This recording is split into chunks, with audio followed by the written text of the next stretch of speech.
एक शहर में रिया नाम की एक युवा कलाकार रहती थी।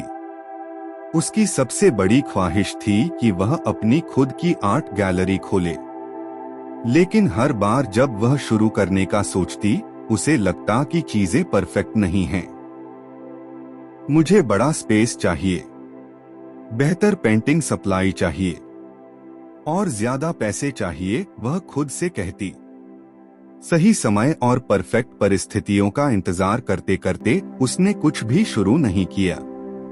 एक दिन जब वह बाजार में घूम रही थी, उसने एक बुजुर्ग आदमी को सड़क के किनारे पेंटिंग बनाते हुए देखा। उसके पास फटा हुआ कैनवास था, ब्रश पुराने और रंग अधूरे थे, लेकिन उसकी पेंटिंग्स इतनी खूबसूरत थीं कि लोग रुककर उनकी तारीफ कर रहे थे।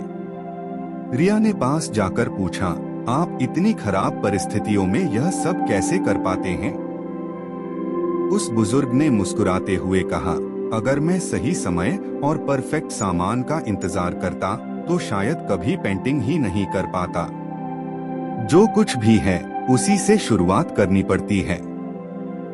उसकी बातों ने रिया को गहराई से सोचने पर मजबूर कर दिया। उसी दिन उसने फैसला किया कि वह अब इंतजार नहीं करेगी। उसने अपने छोटे से अपार्टमेंट के एक कोने को गैलरी में बदल दिया। उसने सस्ते फ्रेम्स में अपनी पेंटिंग्स लगाईं और अपने दोस्तों और पड़ोसियों को आमंत्रित किया। शुरुआत साधारण थी, लेकिन धीरे धीरे उसकी गैलरी में लोग आने लगे।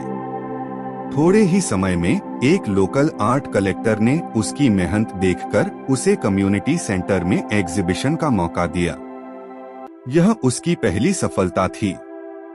इसके बाद उसने कभी पीछे मुड़कर नहीं देखा। धीरे धीरे उसके काम को पहचान मिलने लगी और उसका सपना सच हो गया।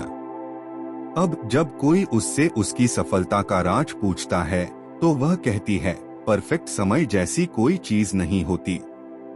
अगर आप अपने पास मौजूद साधनों से शुरुआत करेंगे तो रास्ता खुद ब खुद खुलने लगेगा। कहानी की सीख, शुरू करने के लिए परफेक्ट परिस्थितियों की जरूरत नहीं, बस जो आपके पास है उसी से पहला कदम उठाइए।